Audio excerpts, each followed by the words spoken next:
ಶರಣ ಬಂಧುಗಳೇ, ಶರಣಾರ್ಥಿ. ವಚನಗಳು ಬದುಕನ್ನು ಸರಿದಾರಿಯೊಳಗೆ ಇಟ್ಟುಕೊಳ್ಳೋದಕ್ಕೆ ಶರಣರು ಸಾಕ್ಷಾತ್ತಾಗಿ ಬದುಕಿ ತೋರಿಸಿದಂಥ ದಾರಿದೀಪಗಳು. ಅವರು ಯಾವತ್ತಿಗೂ ಕೇವಲ ಬರೆದವರಲ್ಲ, ಅದನ್ನು ಬದುಕಿದವರು.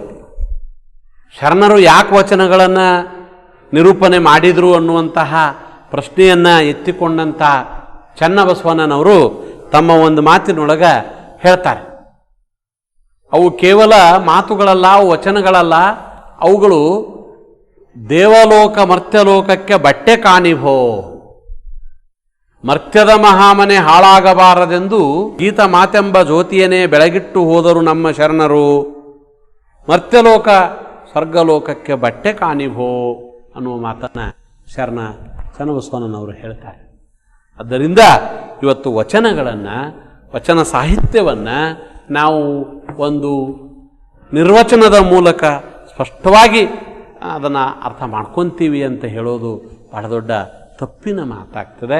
ಇವತ್ತು ನಾವ್ಯಾರೂ ಕೂಡ ಹೊರಗಡೆ ಬಂದು ನಮ್ಮ ಆಲೋಚನೆಗಳನ್ನು ಹಂಚಿಕೊಳ್ಳುವಂತಹ ಧೈರ್ಯವನ್ನು ತೋರಿಸಲಾರದ ಸ್ಥಿತಿಯೊಳಗಿದ್ದಾಗಲೂ ಕೂಡ ಬಸವ ಸಮಿತಿ ಧಾರವಾಡದವರು, ಬಸವ ಟಿವಿಯವರು, ಬಸವ ಕೇಂದ್ರ ಧಾರವಾಡದವರು ಭಾಳ ವಿಶೇಷವಾಗಿ ತಮ್ಮ ಮನೆಗಳಿಗೆ, ತಮ್ಮ ಮನಮನಕ್ಕೆ ಬಸವಾದಿ ಶಿವಶರಣರ ವಚನಗಳನ್ನು ಇವತ್ತು ಮುಟ್ಟಿಸುವ ಕೆಲಸವನ್ನು, ಭಾಳ ಪವಿತ್ರವಾದ ಕೆಲಸವನ್ನು ಮಾಡುವ ಕಾರ್ಯದೊಳಗೆ ಇವತ್ತು ಪ್ರಾಯೋಜಕರಾಗಿ ಈ ಕಾರ್ಯಕ್ಕೆ ಸಹಾಯವನ್ನು ಮಾಡಿದಂಥವರು ನಮ್ಮ ಧಾರವಾಡದ MGM ಆರೋಗ್ಯಧಾಮದ ಒಂದು ಸಂಘಟನೆಯವರು. ಸಂತೋಷನಗರ ಧಾರವಾಡದಲ್ಲಿರುವಂಥ ಈ MGM ಆರೋಗ್ಯಧಾಮ ಇವತ್ತು ಈ ಒಂದು ಪವಿತ್ರವಾದ ಕಾರ್ಯಕ್ಕೆ ಅದು ಪ್ರಾಯೋಜಕತ್ವವನ್ನು ಒದಗಿಸುವ ಮೂಲಕ ಅದು ತುಂಬ ಉಪಕಾರವನ್ನು ಮಾಡಿದೆ. ಅದನ್ನು ಕೂಡ ನಾವು ಈ ಸಂದರ್ಭದಲ್ಲಿ ಭಕ್ತಿಯಿಂದ, ಗೌರವದಿಂದ ನೆನೆಯಬೇಕಾಗ್ತದೆ ಎನ್ನುವಂಥ ಮಾತನ್ನು ಇವತ್ತು ನನ್ನ ಆರಂಭದ ಮಾತಾಗಿ ನಾನು ತಮ್ಮೊಂದಿಗೆ ಹಂಚಿಕೊಂಡು, ಇವತ್ತು ನಾನು ನಿರ್ವಚನೆಗೆ ಇಟ್ಟುಕೊಂಡಂಥ ಒಂದು ವಚನ ಮೋಳಿಗೆಯ ಮಹಾದೇವಿ. ಬಹಳ ವಿಶೇಷವಾದಂತಹ ಶರಣೆ ಮೋಳಿಗೆಯ ಮಹಾದೇವಿ. ಇಡೀ ವಚನ ಸಾಹಿತ್ಯದೊಳಗೆ ಶರಣ ದಂಪತಿಗಳ ಒಂದು ಸಾಲೆ ಬರ್ತದೆ. ಬಸವಣ್ಣ, ನೀಲಮ್ಮ, ಗಂಗಾಂಬಿಕೆಯವರು, ಆಯ್ದಕ್ಕಿ ಮಾರಯ್ಯ, ಆಯ್ದಕ್ಕಿ ಲಕ್ಕಮ್ಮನವರು, ಹಾಗೆ ಮೋಳಿಗೆ ಮಾರಯ್ಯ, ಮೋಳಿಗೆಯ ಮಹಾದೇವಿ, ಈ ದಂಪತಿಗಳು ಕೂಡ ಶರಣ ಸಾಹಿತ್ಯದೊಳಗೆ ಶರಣರ ಬದುಕಿನಲ್ಲಿ ದಂಪತಿಗಳಾಗಿ ವಿಶೇಷವಾದ ಸ್ಥಾನವನ್ನು ಪಡೆದುಕೊಂಡಿರೋದನ್ನು ನಾವು ಗಮನಿಸ್ತೀವಿ. ಉಳಿದ ಶರಣ ದಂಪತಿಗಳಿಗಿಂತಲೂ ಇವರು ಯಾಕೆ ವಿಶೇಷ ಅಂತ ಕೇಳಿದರೆ, ಮೂಲದಲ್ಲಿ ಕಾಶ್ಮೀರದ ಅರಸನಾದಂಥ, ಕಾಶ್ಮೀರದ ಭೂಪನಾದಂಥ ಮಹಾದೇವ ಭೂಪಾಲ ತನ್ನ ಶ್ರೀಮತಿ, ತನ್ನ ಶರಣೆ, ತನ್ನ ಪತ್ನಿ ಗಂಗಾದೇವಿಯನ್ನು ಬಸವಣ್ಣನವರ ಕಲ್ಯಾಣದ ಕೀರ್ತಿಯನ್ನು ಕೇಳ್ತಾನೆ. ಕಲ್ಯಾಣದ ಕೀರ್ತಿಯ ಸುದ್ದಿಯನ್ನು ಕೇಳಿ ನಿತ್ಯವೂ 6,000 ಜನ ಜಂಗಮರಿಗೆ ನಿತ್ಯ ದಾಸೋಹವನ್ನು ಮಾಡ್ತಾ, ಅಲ್ಲಿಯೂ ಕೂಡ ಒಂದು ಭಕ್ತಿಯ ಕಾಯಕವನ್ನೇ, ಭಕ್ತಿಯ ಕೈಂಕರ್ಯವನ್ನೇ ಮಾಡ್ತಾ ಬದುಕಿದ್ದ ಕಾಶ್ಮೀರದ ಅರಸ ಮಹಾದೇವ ಭೂಪಾಲ. ಆದರೆ ಬಸವಣ್ಣನವರು ಸಾವಿರಾರು ಜನ, ಲಕ್ಷಗಟ್ಟಲೆ ಜನ ಗಣಗಳಿಗೆ, ಶರಣರಿಗೆ ಅವರೊಂದು ನಿತ್ಯ ದಾಸೋಹವನ್ನು ಮಾಡುವ ಅನುಭವ ಮಂಟಪವನ್ನು ಕಟ್ಟಿದ್ದಾರೆ. ಅಲ್ಲಿ ಕಾಯಕ ದಾಸೋಹದಂತಹ ತತ್ವಗಳ ಆಧಾರದ ಮೇಲೆಯೇ ಒಂದು ಸಮಾಜ ನಿರ್ಮಾಣವಾಗ್ತಾ ಇದೆ ಅನ್ನುವುದನ್ನು ಕೇಳಿದಂಥ, ಸುದ್ದಿಯನ್ನು ಕೇಳಿದಂಥ ಮಹಾದೇವ ಭೂಪಾಲ ಮತ್ತು ಅವನ ಶ್ರೀಮತಿ ರಾಜ್ಯವನ್ನು ತ್ಯಾಗ ಮಾಡಿ ಕಲ್ಯಾಣಕ್ಕೆ ಬರ್ತಾರೆ ಎನ್ನುವಂತಹ ಒಂದು ಘಟನೆಯನ್ನು ನಾವು ಇವತ್ತು 1,000 ವರ್ಷಗಳ ಸಮೀಪ 950 ವರ್ಷಗಳಾದ ಮೇಲೆ ಇವತ್ತಿಗೆ ಅದನ್ನು ನಾವು ನೆನಪು ಮಾಡಿಕೊಂಡ್ರೆ ನಮಗೆ ಬಹಳ ರೋಮಾಂಚನವಾಗುವಂಥ ಒಂದು ಸಂದರ್ಭ. ಕೇವಲ ಒಂದು ವಿಚಾರಗಳನ್ನು ಕೇಳಿ ಆ ವಿಚಾರಗಳನ್ನು ಮೆಚ್ಚಿ ಒಂದು ರಾಜ್ಯವನ್ನು ತ್ಯಾಗ ಮಾಡಿ ಬಂದಂಥ ದಂಪತಿಗಳು ಮೋಳಿಗೆಯ ಮಾರಯ್ಯ, ಮೋಳಿಗೆಯ ಮಹಾದೇವಿ. ಅವರ ಮೂಲ ಹೆಸರು ಮೋಳಿಗೆಯ ರಾಜ ಅರಸ ಮಹಾದೇವ ಭೂಪಾಲ ಮತ್ತು ಗಂಗಾದೇವಿ. ಆದರೆ ಇಲ್ಲಿ ಒಂದು ಭಕ್ತರಾದ ಮೇಲೆ, ಕಲ್ಯಾಣದಲ್ಲಿ ನೆಲೆಸಿದ ಮೇಲೆ ಮೋಳಿಗೆಯ ಮಹಾದೇವಿ ಮತ್ತು ಮೋಳಿಗೆಯ ಮಾರಯ್ಯ ಅನ್ನುವಂಥ ಮೋಳಿಗೆ ಎನ್ನುವ ಕಾಯಕವನ್ನು ಮಾಡಿಕೊಂಡು ಅವರು ಬದುಕಿರ್ತಾರೆ. ಕಟ್ಟಿಗೆಯನ್ನು ತರುವ ಕಾಯಕವನ್ನು ಮಾಡಿಕೊಂಡು ಶರಣರಾಗಿ ಈ ದಂಪತಿಗಳು ಬದುಕಿರ್ತಾರೆ. ಅಂತಹ ಒಂದು ದಂಪತಿಗಳ ಅಪರೂಪದ ಶರಣೆಯಾದಂತಹ ಮಹಾದೇವಿ ಶರಣೆಯರು, ಮೋಳಿಗೆ ಮಹಾದೇವಿ ಶರಣೆಯರು ಬರೆದಿರುವ ಒಂದು ವಚನವನ್ನು ತಮ್ಮೊಂದಿಗೆ ಇವತ್ತು ನಾವು ನಿರ್ವಚನ ಮಾಡೋದಕ್ಕೆ ನಾನು ತಗೊಳ್ತಾ ಇದ್ದೇನೆ. ವಚನ ಹೀಗಿದೆ: ಇಷ್ಟಲಿಂಗ ಪ್ರಾಣಲಿಂಗವೆಂದು ವಿಭೇದಿಸುವಲ್ಲಿ ಕುಸುಮದ ಗಿಡುವಿಂಗೆ ವಾಸನೆಯುಂಟೆ ಕುಸುಮಕ್ಕಲ್ಲದೆ. ಕುಸುಮದ ಗಿಡುವಿಂಗೆ ವಾಸನೆಯುಂಟೆ ಕುಸುಮಕ್ಕಲ್ಲದೆ. ಅದು ಗಿಡುವಿಡಿದಾದ ಕುಸುಮವೆಂಬುದನರಿದು ಗಿಡುವಿನ ಹೆಚ್ಚುಗೆ ಕುಸುಮದ ನಲವು ಸುಗಂಧದ ಬೆಳೆ. ಭಕ್ತಿಗೆ ಕ್ರೀಗೆ ಶ್ರದ್ಧೆ, ಶ್ರದ್ಧೆಗೆ ಪೂಜೆಗೆ ವಿಶ್ವಾಸಕ್ಕೆ ವಸ್ತು. ಭಕ್ತಿಗೆ ಕ್ರೀಗೆ ಶ್ರದ್ಧೆಗೆ ಪೂಜೆಗೆ ವಿಶ್ವಾಸಕ್ಕೆ ವಸ್ತು ತನ್ಮಯವಾಗಿಪ್ಪುದು. ಇದು ತುರೀಯ ಭಕ್ತಿಯ ಇರವು. ಎನ್ನಯ್ಯ ಪ್ರಿಯ ಇಮ್ಮಡಿ ನಿಕ್ಕಳಂಕ ಮಲ್ಲಿಕಾರ್ಜುನ, ಎನ್ನಯ್ಯ ಪ್ರಿಯ ಇಮ್ಮಡಿ ನಿಕ್ಕಳಂಕ ಮಲ್ಲಿಕಾರ್ಜುನ ಲಿಂಗವ ಮೆಲ್ಲನೆ ಕೂಡುವ ಕೂಟ. ಭಕ್ತಿ ಅನ್ನೋದು ಒಂದೇ ಕ್ಷಣಕ್ಕೆ ಘಟಿಸುವಂತಹದ್ದಲ್ಲ, ಅದು ಮೆಲ್ಲನೆ ಕೂಡುವ ಕೂಟ. ದಿನವೂ ಇಷ್ಟಿಷ್ಟು ಆಗಬೇಕಾದದ್ದು. ಭಕ್ತಿಯ ದಾರಿ ಸುಗಮವಾದ ದಾರಿ ಏನಲ್ಲ ಅದು. ಬಸವಣ್ಣವರು ಹೇಳ್ತಾರೆ, ಅದು ಹೋಗುತ್ತಲೂ ಕೊಯ್ಯುವುದು ಬರುತ್ತಲೂ ಕೊಯ್ಯುವುದು ಇಬ್ಬಾಯ ಕರಗಸ. ಅದು ಅಷ್ಟು ಸರಳವಾದದ್ದಲ್ಲ ಅದು. ಆ ಕೂಡುವ ಕೂಟ ನಿರಂತರವಾಗಿ ಚಲಿಸಬೇಕಾಗ್ತದೆ. ಕ್ರಿಯೆಯ ಮೂಲಕ ಭಕ್ತಿ, ಶ್ರದ್ಧೆಯ ಮೂಲಕ ಕ್ರಿಯೆ, ಪೂಜೆಯ ಮೂಲಕ ಶ್ರದ್ಧೆ, ವಿಶ್ವಾಸದ ಮೂಲಕ ಪೂಜೆ, ಒಂದು ವಸ್ತುವನ್ನು ವಿಶ್ವಾಸವಾಗಿ ಕಾಣುವುದು.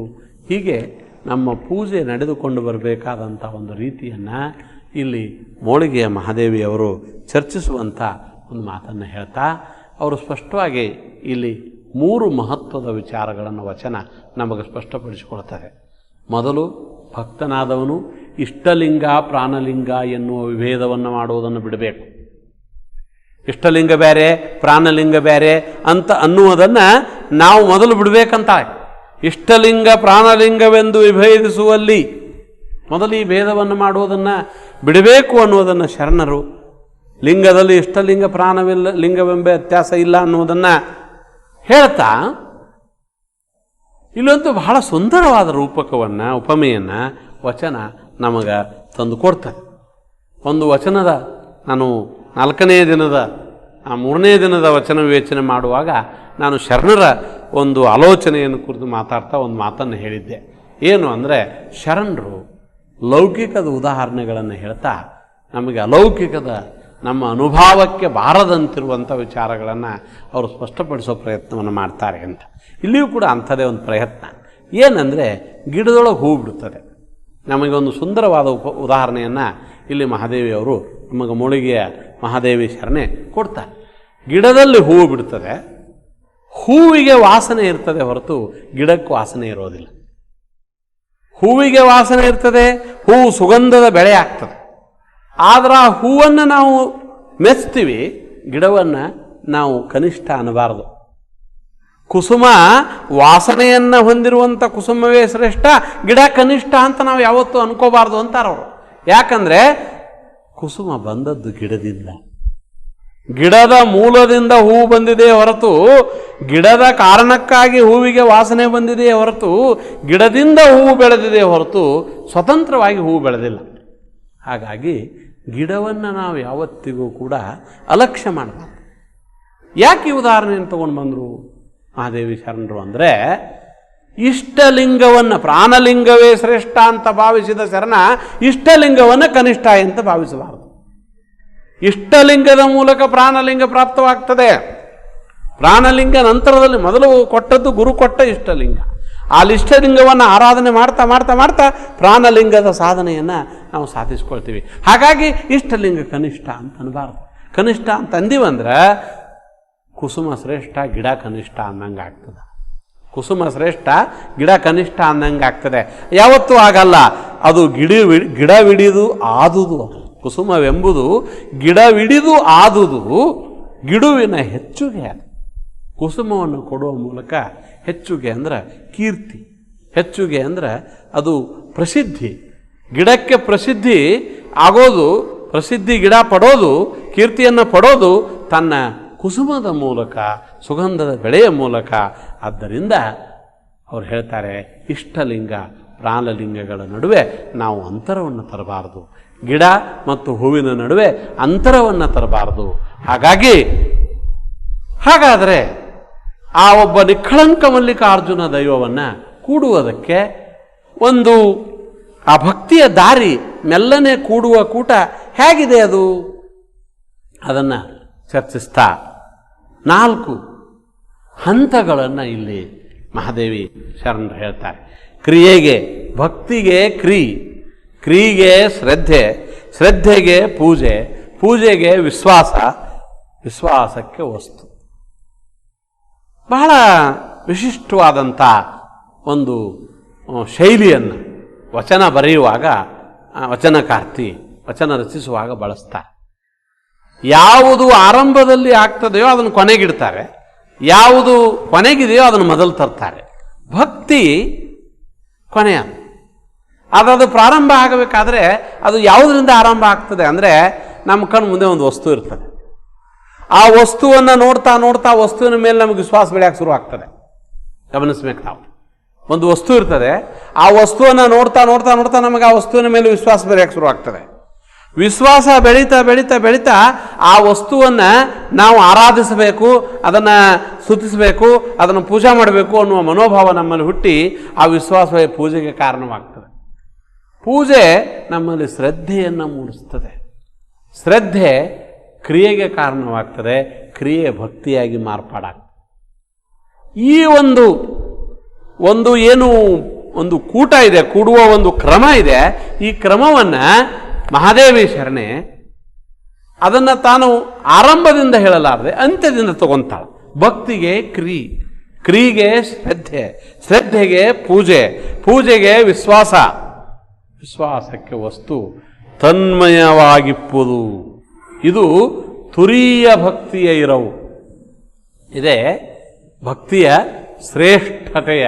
ತುರೀಯ ಭಕ್ತಿ ಅಂದ್ರೆ ಭಕ್ತಿ ಶ್ರೇಷ್ಠ, ಭಕ್ತಿಯ ಶ್ರೇಷ್ಠತೆಯನ್ನು ಇಲ್ಲಿ ತುರೀಯ ಭಕ್ತಿಯ ಇರವು ಅಂತ ಹೇಳ್ತಾ ಕೊನೆಗೆ ಹೋಗಿ, ವಚನದ ಕೊನೆಗೆ ಹೋಗಿ ಹೇಳ್ತಾರೆ, ಎನ್ನಯ್ಯ ಪ್ರಿಯ ಇಮ್ಮಡಿ ನಿಖಳಂಕ ಮಲ್ಲಿಕಾರ್ಜುನ ಲಿಂಗವ ಮೆಲ್ಲ ಮೆಲ್ಲನೆ ಕೂಡುವ ಕೂಟ.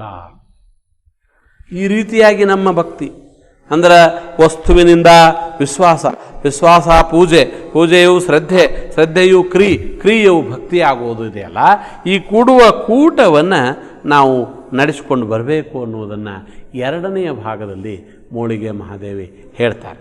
ಹಾಗಾಗಿ ಇಡೀ ಒಂದು ವಚನ 2 ಭಾಗವಾಗಿ ಇರುವುದನ್ನು ನಾವು ಗಮನಿಸಬೇಕು. ಭಕ್ತನೊಬ್ಬ ಪ್ರಾಣಲಿಂಗದ ಕಡೆ ನಡೆಯುವ ನಡೆ ಹೇಗಿದೆ? ಭಕ್ತನೊಬ್ಬ, ಈ ವಚನದ ಮಹತ್ವದ ಒಂದು ವಿಚಾರ ಏನು ಅಂದರೆ, ಭಕ್ತನೊಬ್ಬ ಪ್ರಾಣಲಿಂಗದ ಕಡೆ ನಡೆಯುವ ನಡೆ. ಆತನಿಗೆ ಗುರು ಇಷ್ಟಲಿಂಗ ಕೊಟ್ಟಿದ್ದಾನೆ, ಇಷ್ಟಲಿಂಗ ಇದೆ ಅವನಲ್ಲಿ. ಆ ಇಷ್ಟಲಿಂಗವನ್ನು ಪ್ರಾಣಲಿಂಗವನ್ನಾಗಿ ಭಕ್ತ ಮಾಡ್ಕೊಳ್ಬೇಕಾಗ್ತದೆ. ಯಾಕಂದ್ರೆ ಅದು ಸುಮ್ಮನೆ ಸಾಧ್ಯವಾಗುವಂಥದ್ದಲ್ಲ, ಭಕ್ತನ ಸದಾ ನಿರಂತರವಾದ ಆಚರಣೆಯಿಂದ ಅದು ಸಾಧ್ಯ ಆಗ್ತದೆ. ಹಾಗಾದರೆ ಪ್ರಾಣಲಿಂಗದ ಕಡೆ ನಡೆಯುವ ನಡೆ ಕೂಡ ಒಂದು ಕ್ರಮದಲ್ಲಿ ಒಂದಾದ ಮೇಲೊಂದರಂತೆ ಸಾಧ್ಯವಾಗುವಂಥದ್ದದು. ಆದ್ದರಿಂದಲೇ ಆಕೆ ಹೇಳ್ತಾಳೆ, ಭಕ್ತಿಗೆ ಆಧಾರ ಕ್ರಿಯೆಗೆ ಆಧಾರ ಶ್ರದ್ಧೆ, ಶ್ರದ್ಧೆ ಬರುವುದು ಪೂಜೆಯಿಂದ, ಪೂಜೆ ಮಾಡುವ ಗುಣ ಬರುವುದು ಒಂದು ವಿಶ್ವಾಸದಿಂದ, ವಿಶ್ವಾಸಕ್ಕೆ ಕಾರಣ ಒಂದು ವಸ್ತು. ಹೀಗೆ ವಸ್ತು, ವಿಶ್ವಾಸ, ಪೂಜೆ, ಶ್ರದ್ಧೆ, ಅದು ಭಕ್ತಿ. ಹೀಗೆ ಒಂದಾದ ಮೇಲೊಂದರಂತೆ ಕ್ರಮಕ್ರಮವಾಗಿ ನಡೆಯುವಂತಹದ್ದೇ ಹೊರತು ನಾನು ಆರಂಭದಲ್ಲೇ ಹೇಳಿದ ಹಾಗೆ ಭಕ್ತಿ ಅನ್ನುವುದು ಯಾವುದೋ ಒಂದು ಕ್ಷಣದಲ್ಲಿ ತನ್ನಷ್ಟಕ್ಕೆ ತಾನೇ ತಕ್ಷಣಕ್ಕೆ ಉದ್ಭವವಾಗುವ ಅದು ಒಂದು ಕಾರ್ಯವಲ್ಲ. ಅದು ಭಕ್ತನಾದವನು ನಿರಂತರವಾಗಿ ಮಾಡುವ ಒಂದು ಸಾಧನೆ. ಆವಾಗಲೇ ಅದು ಒಂದು ವಸ್ತುವಿನ ಮೇಲಿಟ್ಟ ಪ್ರೀತಿ ಭಕ್ತಿಯಾಗಿ ಪರಿವರ್ತನೆಯಾದಾಗಲೇ ಅದು ತುರಿಯ ಸ್ಥಾನವನ್ನು ಮುಟ್ತದೆ. ಅದು ತನ್ನ ಗಮ್ಯ ಸ್ಥಾನವನ್ನು, ತನ್ನ ಕೊನೆಯ ಆತ್ಯಂತಿಕ ಸ್ಥಾನವನ್ನು ಮುಟ್ಟುವಂತಹದ್ದಾಗ್ತದೆ.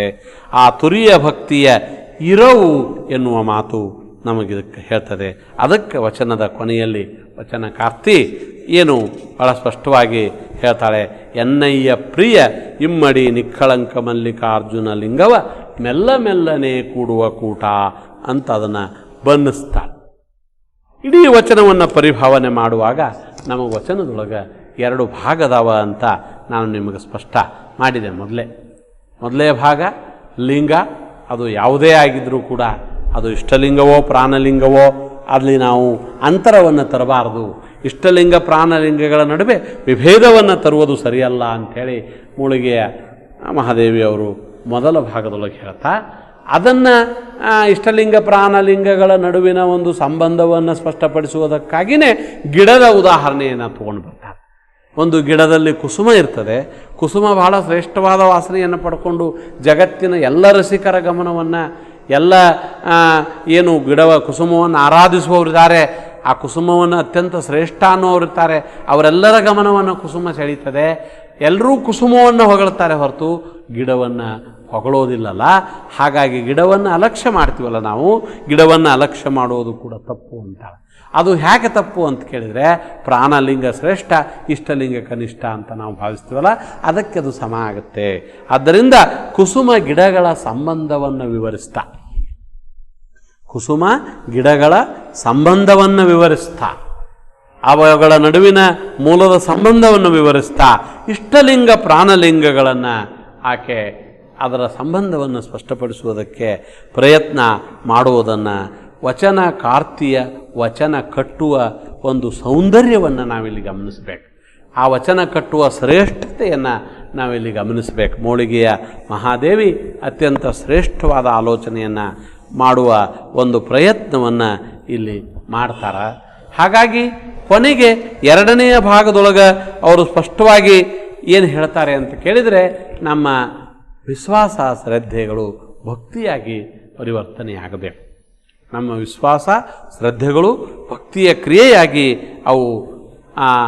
ಅವುಗಳು ಸಂಪೂರ್ಣಗೊಳ್ಳಬೇಕು. ಹಂಗಂದ್ರೆ ಮಾತ್ರ ನಮ್ಮ ಒಂದು ಭಕ್ತಿ ಆಗ್ತದೆ. ಯಾಕಂದರೆ ಚನ್ನಬಸವಣ್ಣನವರು ಒಂದು ವಚನದೊಳಗೆ ಅವರು ಭಕ್ತಿ ಹೇಗೆ ಸಾಧ್ಯ ಆಗಬೇಕು ಅನ್ನೋದನ್ನು ಹೇಳ್ತಾ, ಶ್ರೀಗುರು ಸಪ್ತವಿಧ ದೀಕ್ಷೆಯನಿತ್ತು ಶಿಷ್ಯನ ಶಿರದ ಅರಮನೆ ಚಿತ್ಕಲೆಯನೇ ಇಷ್ಟಲಿಂಗವಾಗಿ ನೋಡಿ. ಶ್ರೀಗುರುವಿನ ಒಂದು ಆ ಒಂದು ಕರುಣೆಯಿಂದ ಶ್ರೀಗುರು ಸಪ್ತವಿಧ ದೀಕ್ಷೆಯನಿತ್ತು ಶಿಷ್ಯನ ಶಿರದ ಅರಮನೆ ಚಿತ್ಕಲೆಯನೇ ಇಷ್ಟಲಿಂಗವಾಗಿ ನೋಡಿ, ಅಂಗದಲ್ಲಿ ಸಂಘಗೊಳಿಸಿದ ಬಳಿಕ ಅದೇ ಪ್ರಾಣಲಿಂಗವೆಂದರಿದು ಸುವಧಾನದಿಂದರ್ಚಿಸಬೇಕು. ಇಲ್ಲಿಯೂ ಕೂಡ ಇಷ್ಟಲಿಂಗ ಪ್ರಾಣಲಿಂಗವಾಗಿ ಪರಿವರ್ತನೆಯಾಗುವ ವಿಧಾನವನ್ನು ಚನ್ನಬಸವಣ್ಣನವರು ಚರ್ಚಿಸ್ತಾರೆ. ಶ್ರೀಗುರು ಸಪ್ತವಿಧ ದೀಕ್ಷೆಯನಿತ್ತು ಶಿಷ್ಯನ ಶಿರದ ಅರಮನೆಯ ಚಿತ್ಕಲೆಯನೇ ಇಷ್ಟಲಿಂಗವಾಗಿ ನೋಡಿ. ಇಲ್ಲಿ ಇಷ್ಟಲಿಂಗ ಅಂಗದಲ್ಲಿ ಸಂಘಗೊಳಿಸಿದ ಬಳಿಕ ಅದೇ ಪ್ರಾಣಲಿಂಗವೆಂದರಿದು ಸುವಧಾನದಿಂದರ್ಚಿಸಬೇಕು. ಇದು ಶರಣರ ಮಚ್ಚು, ಪುರಾತನರ ಅಚ್ಚು. ಇದನರಿದು ದುರ್ಲಂಘ್ಯದಿಂದ ಲಿಂಗವ ನಗಲಿದ ಭಂಗಿತನ ಕೂಡಲ ಚನ್ನ ಸಂಗಯ್ಯನ ಶರಣರೆಂತು ಮೆಚ್ಚುವರು.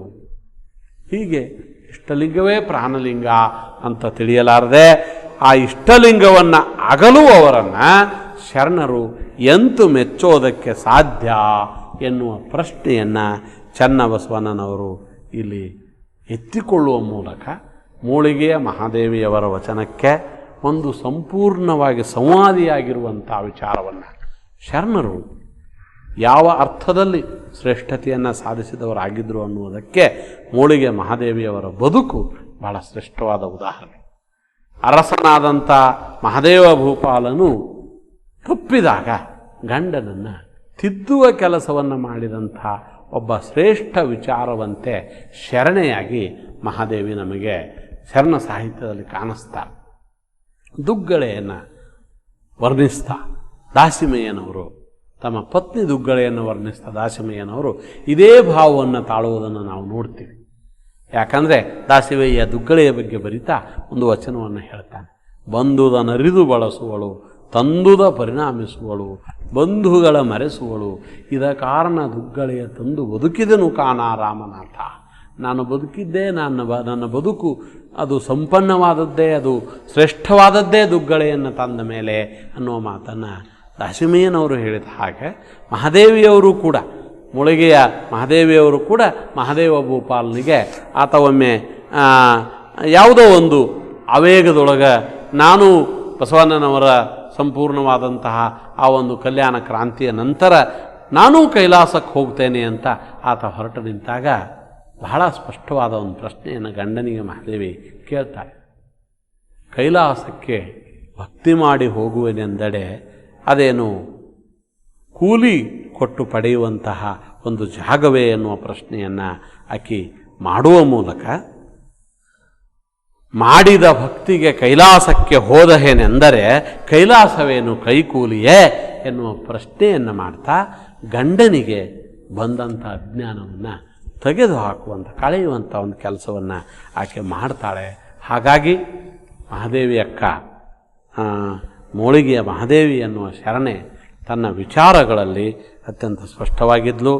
2 ಹಂತಗಳಲ್ಲಿ ಈ ವಚನದ ವಿವರಣೆಯನ್ನು ನೀಡ್ತಾ ಆಕೆ ಬಹಳ ಸ್ಪಷ್ಟವಾಗಿ ಹೇಳ್ತಾಳೆ. ಮೊದಲ ಹಂತದೊಳಗೆ ಅದು ಒಂದು ಲಿಂಗ ಅನ್ನುವಂಥದ್ದು ಇಷ್ಟಲಿಂಗ ಪ್ರಾಣಲಿಂಗವನ್ನು ಅಂತರ ಬೇಕಾಗಿಲ್ಲ. ಹಾಗೆಯೇ ಹೇಗೆ ನಾವು ಗಿಡವನ್ನು ಕುಸುಮವನ್ನು ಗಮನಿಸಬೇಕು ಅನ್ನೋದನ್ನು ಹೇಳ್ತಾ ಆಕೆ ಸ್ಪಷ್ಟವಾಗಿ ತನ್ನ 2ನೆಯ ವಿಚಾರದೊಳಗೆ ಕ್ರಿಯೆ ಭಕ್ತಿ ಅನ್ನೋದನ್ನು ಸಾಧ್ಯ ಮಾಡಬೇಕಾಗ್ತದೆ.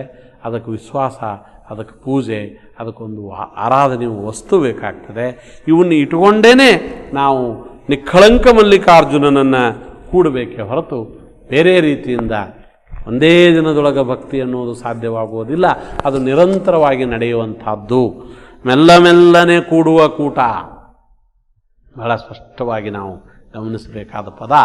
ಮೆಲ್ಲನೆ ಕೂಡುವ ಕೂಟ ಇದು ದಿನವೂ ಅಷ್ಟು ಸಾಧ್ಯವಾಗುವುದು. ಭಕ್ತಿ ಅನ್ನೋದು ಒಂದೇ ದಿನಕ್ಕೆ ಘಟಿಸಿದ್ದಲ್ಲ ಎನ್ನುವುದನ್ನು ಚರ್ಚಿಸುವ ಮೂಲಕ ಭಕ್ತಸ್ಥಲದ ಒಂದು ಮಹತ್ವದ ವಿಚಾರ ಏನು ಅಂದರೆ ಇಷ್ಟಲಿಂಗ ಪ್ರಾಣಲಿಂಗಗಳ ನಡುವೆ ಅಂತರವನ್ನು ಮಾಡಬಾರದು ಎನ್ನುವ ಒಂದು ತಾತ್ವಿಕವಾದ ವಿಚಾರವನ್ನು ಆಲೋಚನೆಯನ್ನು ಇಲ್ಲಿ ನಮಗೆ ಮೋಳಿಗೆಯ ಮಹಾದೇವಿಯವರು ಕೊಡ್ತಾರೆ ಎನ್ನುವಂತಹ ಒಂದು ಮಾತನ್ನು ಹೇಳುವ ಮೂಲಕ ನಾನು ನನ್ನ ವಿಚಾರಗಳಿಗೆ ನಾನು ಇವತ್ತು ನನ್ನ ಮಾತುಗಳನ್ನು ಮುಗಿಸ್ತೇನೆ. ಶರಣಾರ್ಥಿ.